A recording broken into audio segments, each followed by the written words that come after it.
Representatives 44B candidate forum. The rules for this evening's forum were stated earlier to the audience and have been explained to the candidates. We did have a little bit of a new twist that if there is a question that both candidates have answered and they feel strongly they want to rebut the other one's answer, they can. They will have a minute to rebut that. The two candidates I have to my left are John Benson, the GOP candidate. Nope. I'm the Democratic Party candidate. This ought to be an interesting okay. I am bipartisan, however. No truth to the rumors that they have switched political parties. So John Benson will remain a DFLer, and Stefan will be joining the GOP, the Republican Party, right? Oh, thank you. Sorry, that was a mistake. We'll begin tonight's forum by calling on John Benson to give his opening statement. John, the DFL candidate. Well, thank you very much, and good morning, good afternoon, good evening, everyone. I want to thank the League of Women Voters for putting on this candidates forum tonight. You know, it's been a great honor for me to have served these 6 years in Minnesota legislature for the people in Minnetonka and Plymouth. And, of course, now I have a public record. And anybody who's interested in how I have been voting, the bills that I have authored and co-authored, you can go to the Minnesota House of Representatives website, go down the column until you come to 44B, which is our House district number, or you can look up my name, and it's all there. That's the beginning. The candidates all have, I suspect, people who have endorsed them. I, as we've just clarified, am running under the Democratic Party label, but the Minnesota Professional Firefighters have endorsed me, the Minnesota Police and Officers Association have endorsed me, the Minnesota Nurses Association, various environmental groups and labor unions have also given me their endorsement. But I want to make something very clear about that, and that is that I have made no pledge or any promise to any of these organizations. I have not promised to raise or to lower property taxes or income taxes. I have not pledged to grow or to shrink the size of state government. But I have always made a pledge to the voters of Minnetonka and Plymouth that I would do my very best to represent them honorably, fairly, conscientiously, and with a sense of bipartisanship. And I think I've met that qualification. I think I've met it because if you look at my schedule, you'll see it. Thank you. Thank you. Stefan. Thank you very much. Thank you for hosting this, and thank you all for coming out tonight. I'm Stefan, your House 44B candidate, and I'm not a politician. I'm just a very concerned citizen. Now, my background is I'm a copywriter by trade, a marketing communications consultant. I've been running my own business since 1989. And I'm the father of two daughters, and I'm concerned about their future if we continue on this path of continual spending deficits and big government. So Minnesota government growth right now has averaged 8.5% per year for more than 50 years. So the question I have to ask is how many of you are getting an 8.5% wage increase every year? It's just not realistic. And I'm running because of one issue that trumps all the other issues, and that's the economy. Liberty and freedom are rooted in economic independence and economic opportunity. This begins with a state government that lives within its means, starting with a truly balanced budget without accounting gimmicks. And I also believe that we need a long-term vision and plan to create a stable and sustainable economic environment where small businesses and entrepreneurship can flourish and provide the economic engine for job creation. My opponent, Representative Benson, said at his town hall meeting in Minnetonka that the role of government in a civilized society is to spread the money around. I couldn't disagree more. The role of government is to provide the basic services outlined by its constitutional mandates. The private sector creates jobs, not government. And the number one issue by far that I hear outdoor knocking continues to be the economy and job creation. I'm a small business owner who knows firsthand what it's like to deal with burdensome tax rates. And I'm hearing people at the door who have put off starting businesses in this state because of the tax rate or moving to other more tax-friendly states. Representative Benson's voting record proves that he has consistently voted against business and private sector job creation. So the major difference between us is that Representative Benson believes in big government, raising taxes and more spending, versus my belief in the power of individual liberty in a sensible and smaller government that reins in unnecessary spending to balance the budget. Thank you very much. All right, we'll begin our first question with John Benson. Right. By the way, we don't do rebuttals on opening statements, I suspect. If you so wish, I guess we could. All right. Well, I would, I think. Okay. I think, first of all, this characterization of my being some kind of a redistributive person, I don't really understand where that comes from at all. I just simply don't believe that. That has not been my record. I have worked very hard to represent people, whether they're Democrats, Republicans, or Independents in my district. In fact, former governor, Republican Governor Arnie Carlson, has endorsed me for re-election, as he did the last time around, because he said I was an example of someone who believed in fiscal responsibility in the legislature. Former U.S. Congressman Republican Jim Ramstad has told me personally that he has voted for me for the same reason. So this notion that somehow I'm a radical redistributivist really has no foundation in fact whatever. And I think you ought to take that back, really. Thank you. Mark Stefan? Yes, I'd like to rebut that, actually. I was at the town hall meeting, and I know there were 21 other people there, and you made that blanket statement, which totally shocked and surprised me. So I know what I heard. During the course of the town hall meeting as well, I never heard you once talk about cutting government spending, but I did hear you talk about saying you pleaded guilty to raising taxes. And so it was always a tax issue, tax increase, as opposed to cutting government spending. Quick one-word rebuttal. All right. I was there, too. Didn't say it. 5 seconds for you two. All right. All right. The next question, would you, if there was another budget shortfall and the need for education was shown as with our having to close the achievement gap, would you be willing to raise taxes to do this, to improve education, K-12? Is that for me? Yes. So you're asking if could you repeat that question, kind of synthesize that? Yes, raising yes. taxes? Would you be willing to raise taxes in order to ensure quality education for our students? I think that the education system is, is funded. I think we can do a better job of returning local control to school boards and local schools, school districts, to let them decide on how to better spend the money instead of unfunded mandates given forth by the state. So the achievement gap also, I've heard that come up during the course of this evening, and I firmly believe that you can bring in businesses to help out with the achievement gap.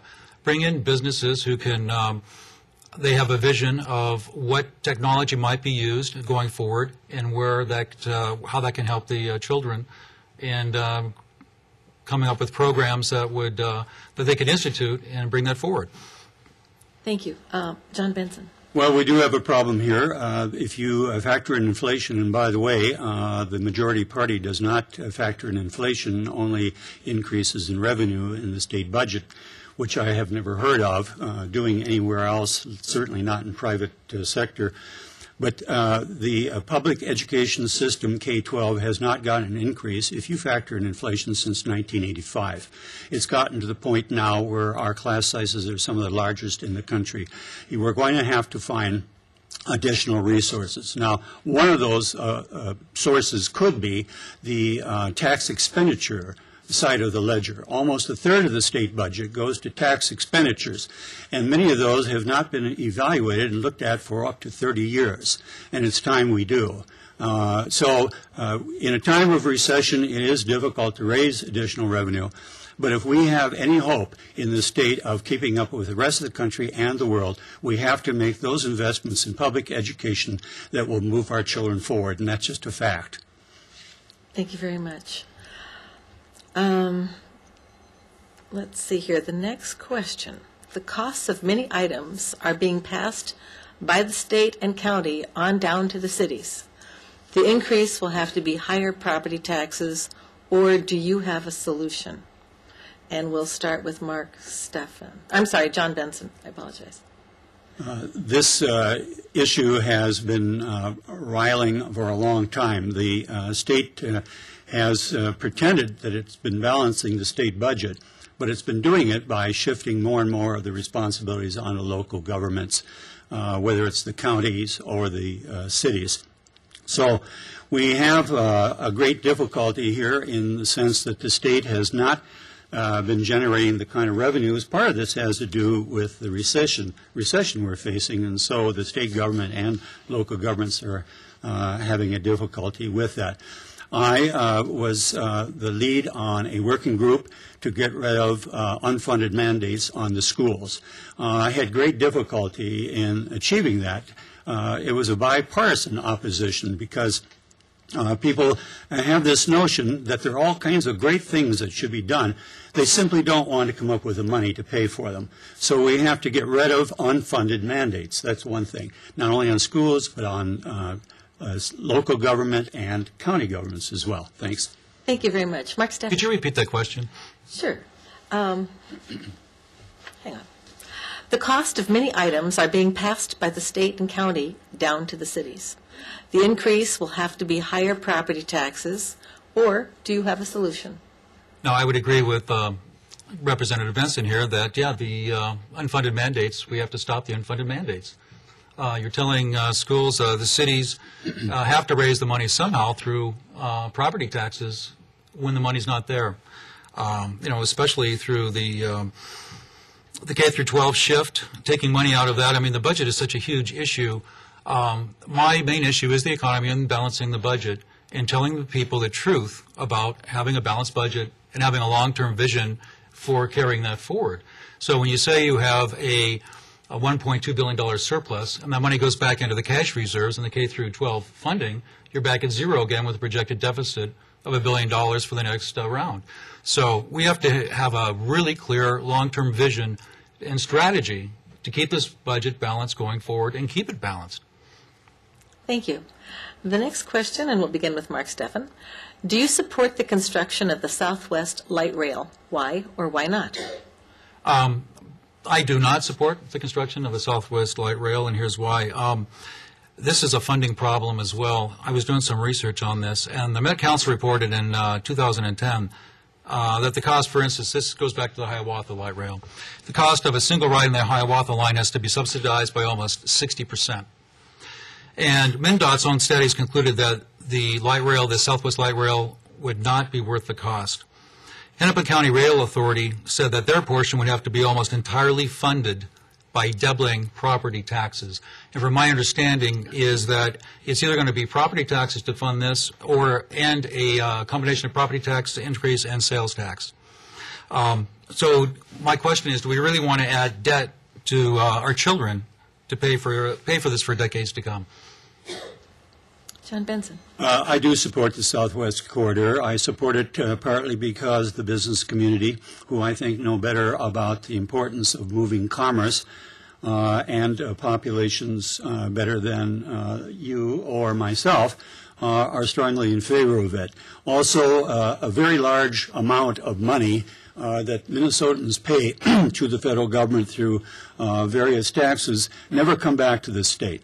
And we have already heard earlier in other conversations tonight that the federal government has marked this Southwest Corridor project as among the 10 most important in the country. And 50% of that money is coming from the federal government. That's money we've already sent to them. I'd like to see it come back to the state of Minnesota once. And it will provide a great number of jobs. We have projections of another 60,000 workers who are going to be coming to the southwest part of the metro area. We have to compete with Dallas. We have to compete with Portland. We have to compete with other areas in the country. We can't keep going on two-lane highways. Sorry, it just won't work. Okay. Extra 10 seconds if you want to have a little rebuttal on that. The studies that I've seen show that the light rail has a negligible effect on traffic congestion. And especially in these times of recession that we're just working our way through, the money isn't there. If these were boom times, yes, we could talk about having a light rail system, and I think that should be part of a strategic plan going forward.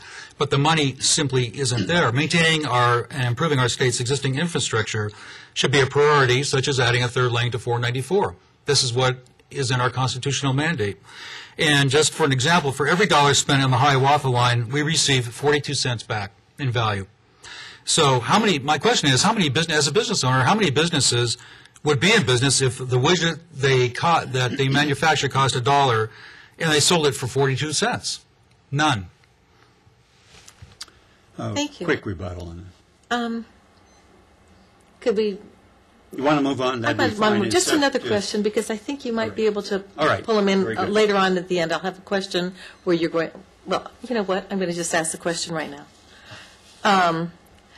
What are the differences between, to help the voters decide who to vote for, how do you think you are different than your opponent? So we'll begin with John Benson. Well, like I said when I gave my brief introduction, I have a record. You can see the votes I've cast, the kinds of bills I've authored and co-authored, and most of them have a bipartisan tint to them. They have been supported by people on both sides of the aisle. I have been endorsed by two very important and highly respected Republican politicians, a former Republican governor and a former long-term U.S. congressman. That has to indicate something to you, that I am someone who listens to others, who works with other people, and I have been on many, many bills that I have co-authored with Republicans in the Minnesota House during these 6 years. Thank you very much. Mark Stefan. Well, as I mentioned, my background is a small business owner. I know what it takes to run a business, and having to make ends meet, accounting practices, pay quarterly taxes, and live within my means and live within a budget. One of the things that I can bring to St. Paul as a small business owner is that over the years, I've worked with different personalities in getting the job done. And this ranges from factory floor workers to CEOs. In fact, I had a Fortune 500 client for many years who used to send me to work with people who they deemed were too difficult to work with. And somehow I got this reputation like, well, send Mark up, he can mediate and facilitate and get the job done. And so I was always able to work together with these people. And one thing I said was, when they would send me up to this person or whoever this was, I'd say, they preface it by saying, this person is really hard, and here's why. And I say, stop. I don't know this person. I'm going in with my ears open. I'm going to be listening, and we're going to work together to solve the problem. Thank you very much. Brief our next question will begin with... Make a brief rebuttal on this? There's a question I really want to have answered. So let me answer and then we can get back to it. Because it's an interesting question that someone submitted here. What would you do to make Minnesota a world leader in technology and other industries of the future? So we'll start with Mark Stefan. Wow, that's a great question. That has to do with providing tax incentives for entrepreneurs and startup companies and businesses so that they can expand and grow through research and development. And businesses hold the key to that. The government can help by providing the incentives and the tax breaks. But to keep us as a world leader, we can't be taxing businesses and keep raising taxes and expect the businesses to stay here. So the long-term vision is to create an economic environment where businesses can flourish, and the government allows that. Thank you. John Benson. One thing that I did, it was a bipartisan bill again. I voted for the Angel Bill, which is a incentive for for venture capitalists to invest in new startups in the state of Minnesota. It was not as generous as it ought to have been, but it was a step, I think, in the right direction. I think more broadly than that, we have to take a serious look at the fact that the majority party last time voted to reduce funding for the University of Minnesota by $180 million. That's the biggest cut in the university funding in the history of the state of Minnesota. And we just saw articles in the Star and Tribune just last week indicating how important the University of Minnesota is in technology development and technology startup companies. Medtronic, all kinds of companies have been spin-offs from University of Minnesota research. And for any political party to argue that they are for technology or growth of business and then go ahead and cut $180 million from the University of Minnesota so they can't even keep up with research, we ought to be moving towards having a intelligence community here, a brain state, not going back on these vital investments. Okay, and Nick, I just an extra 10 seconds for add to that. I mean, to Mark Stefan. I was looking at the bonding bill, and stop me if I'm wrong, but I believe I saw in the bonding bill that was passed that there's money for $175 million for a new research facility for the University of Minnesota. So, I mean, they're getting funding. And I think it's not just the university, but it's the businesses and the tax incentive to businesses to allow them to flourish and grow. That, and I applaud you for the angel investor credit thing. It's good. It helps us move forward. Okay, let's go forward. All right. What should the state's role in providing health care to low-income Minnesotans be? Ooh, me? Yes, we begin with John Benson. Well, we do have Minnesota Care. It is one of the best programs among any of the states. It also needs some tweaking and improvements as well. But if we don't have a healthy workforce, we really aren't going to be able to move much economically either. This is one of the big problems for the country, not just for the state of Minnesota. We're spending up to 18% of GDP on health care in this country, still leaving 50 million people out of the health care system entirely.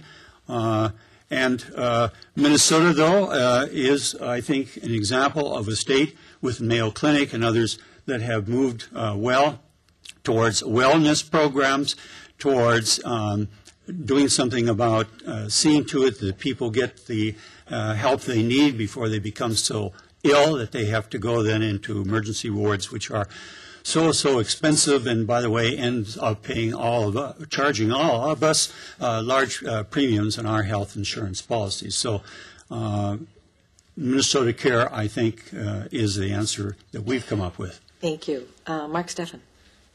Well, I think Terry Bonoff and John here did a great job of explaining the Minnesota Care program, which we have. However, I do not believe in a government-run health care program. I mean, what do you think will happen to property values and tax revenues when thousands of insurance agents are thrown out of work? And the reason I say that is because my opponent here co-sponsored a government-run health care bill that would make it illegal to sell private policies. This is a huge issue. Coverage mandates will drive up the cost. If they drive up the cost, it's going to drive up the cost for lower-income people. And a federally imposed one-size-fits-all approach won't work in Minnesota. One of the things that really kind of got under my skin when this all came out, and then this healthcare exchange system with Governor Dayton, I don't know if you guys noticed, but they were being charged $41 million to build a healthcare exchange website. $41 million by an outfit, I believe, out of Virginia. When we have companies here, first of all, we have companies here that can do the work, but $41 million to build a website, we could do it for a lot less.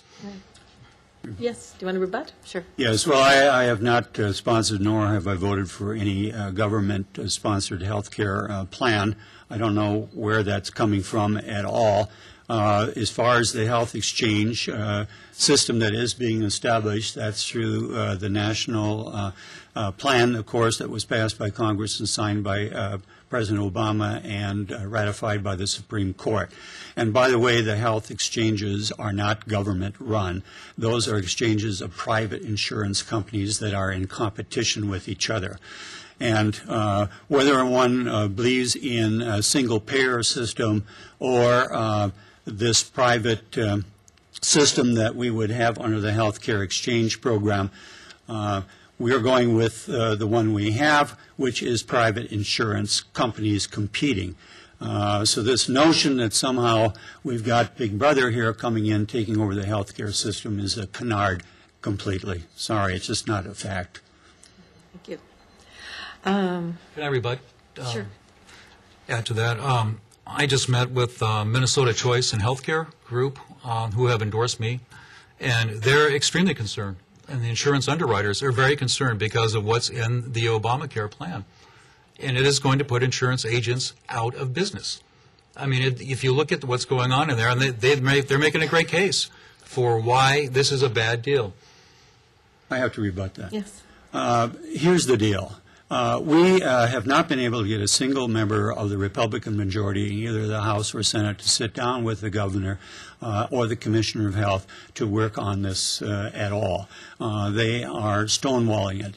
And this is going to be a really major problem, because if the state of Minnesota does not meet the objectives of getting this exchange up in time, then the federal government is going to impose a one-size-fit-all on our state. Now, if you don't want that to happen, you better talk to your Republican representative and Republican senators and tell them to get off the dime and get in there and participate in producing this health care exchange so that it fits the Minnesota model, the kind of model we want for our people. So, come on, let's get off this notion of big government somehow taking over health care. It's just not a fact. And the conservatives in this state had better get over the fact that Obama finally got something passed on health care on a national level and quit crying about it. Okay, our next question, and we'll begin with Mark Stefan. Minnesota faces a budget deficit. What 3 steps would you propose to balance the budget? By the way, I'm just reading a question because I heard that there's a surplus, but I guess after they pay off the schools that they would not be at a surplus. Yes, I mean, and this is what, as I mentioned earlier, this is what gets me. When you say you're balancing a budget, that means a balanced budget. With a $1.2 billion so-called surplus that we supposedly have, the money has to go back into the cash reserves and it has to go back into the K through 12 funding. Right. So we do that and we're back at zero. And now we have another $1 billion deficit projected going out. As far as for cutting, I would start with cutting spending on the government. I would start with spending first. See how we can streamline agencies, take duplicative agencies, streamline them, combine them. I would start with that. I would look at operating costs of the government. There's probably a lot of waste that's going on there that we can streamline there as well. Those would be my 2 major things that I would do. Thank you. John Benson. Yes, thanks. Carol McFarland, who unfortunately did not get her endorsement again. She was a wonderful representative from White Bear Lake, a Republican, and I had co-authored a very major reform bill that she had introduced called MAGIC. And basically what it was to get all 87 counties, and they all signed off on it, by the way, to allow them to share services, all kinds of services, including police, including welfare, including purchasing. It would have saved millions and millions of dollars. I think it was blocked because the Republican majority, first of all, had a little problem with her. She was too moderate and too willing to work across the aisle. But also, they were not interested in having the governor win one on that. So that didn't happen. If I'm reelected, I'm going to be the author of it. And I'm going to push that really hard.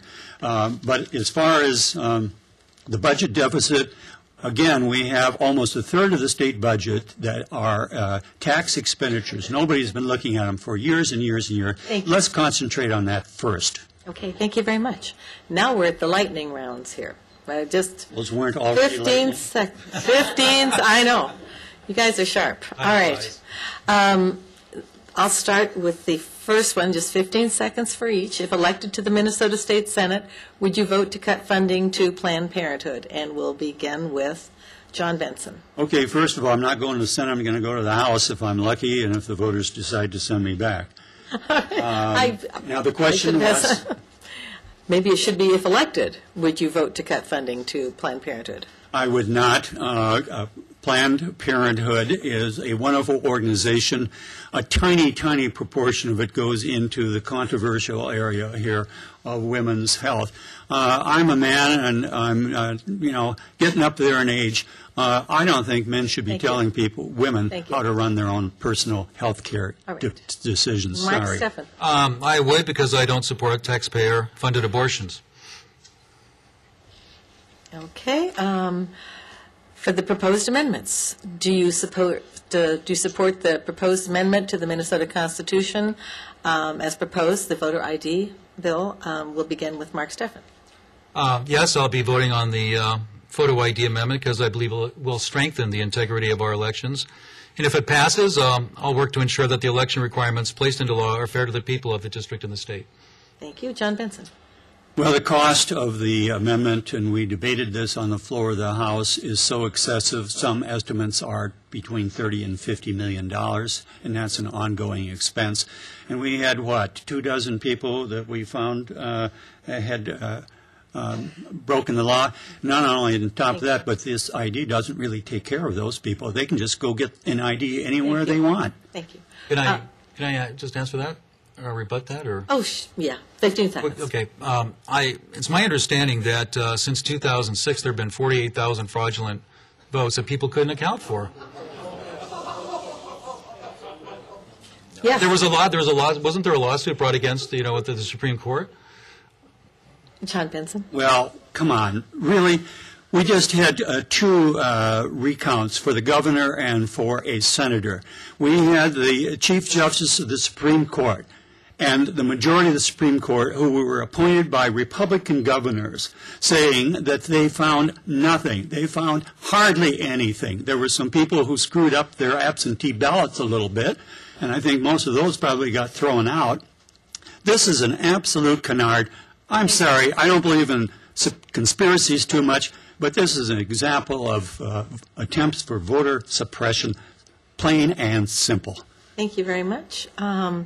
I think we're done. So we're ready for our closing statements.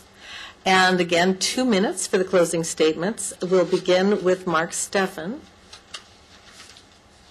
Once again, I've worked with many clients over the years and helped them succeed and grow their business. And I've also had the opportunity to work, as I mentioned, with a wide range of personalities and employees, from the factory floor workers to the CEO. So I know what it's like to work with different personalities and to bring different teams and personalities together to get the job done. That's invaluable experience that I can take to St. Paul. And I'm also used to working long hours and under tight deadlines to finish projects. That's also invaluable experience that can be applied to St. Paul. And you can be sure of one thing, that I'll work tirelessly for limited government, individual rights, and true free enterprise. So the choice is clear, in my opinion, between the two of us here. My opponent, I believe, believes in big government, more spending, more taxes, more deficits, versus my philosophy of responsible spending, individual liberty and responsibility, private sector job growth, and a thriving economy. President Obama said that government is the only thing that we all belong to. And he also said that if you've got a business, you didn't build that. Somebody else made that happen. Well, I'm here to tell you that the government belongs to the people, and that if you've got a business, you did build that. Thank you all for coming tonight. I really appreciate it, and I ask for your vote on November 6th. Thank you. Thank you. And now we'll hear from John Benson. Well, I'd also like to thank the League of Women Voters, a wonderful group who have worked so many years to improve voter education and voter participation. So thank you very much for that. This issue between Mark and I has a lot to do with our view of government. You have an opportunity to know my background and my voting record. We don't know so much about Mark. As we finally clarified, that I'm endorsed by the Democratic Party, and Mark has been endorsed by the Republican Party. And each of us should be proud of the fact that we were endorsed by our respective parties, because they are the two great historic parties in America, and each have contributed in their own way to moving our country forward. But I also noticed that Mark was endorsed by another group that I don't know much about, and they're called the Republican Liberty Caucus Minnesota. And in that group, I noticed that Mark made a pledge to them. We didn't have an opportunity tonight to find out what that pledge was all about. But I did see on the Liberty Caucus website that they offer links to various national groups, including the Ayn Rand Institute, the John Birch Society, and the Judicial Watch. Now, those are pretty controversial groups. We didn't have a chance to find out what Mark's opinion of those groups are, or his association with them. But that's an issue that we probably going to have for another day. But the voters in Minnesota want us to provide, to the ability we're able, good schools for every child, decent transportation for commerce to flourish, and I would add a couple additional. One, that we have a government so that we are safe in our homes and in our property, and that we take care of those most unable to take care of themselves. So people work hard for the dollars. I don't believe in spending dollars unless we can show good value. And thank you very much again for the League. Thank you. And I ask for your vote on November 6th. Thank you. Before we give them applause, I thought since there was kind of a statement that maybe perhaps John or Mark Stefan, if you wanted to rebut for 10 seconds, if there is a Liberty to another Caucus, the Republican Liberty Caucus, the pledge was for promoting individual liberty, fiscal responsibility, and limited government. That's pretty much all it was. Now, the links on the website, I'm not responsible for those. Okay.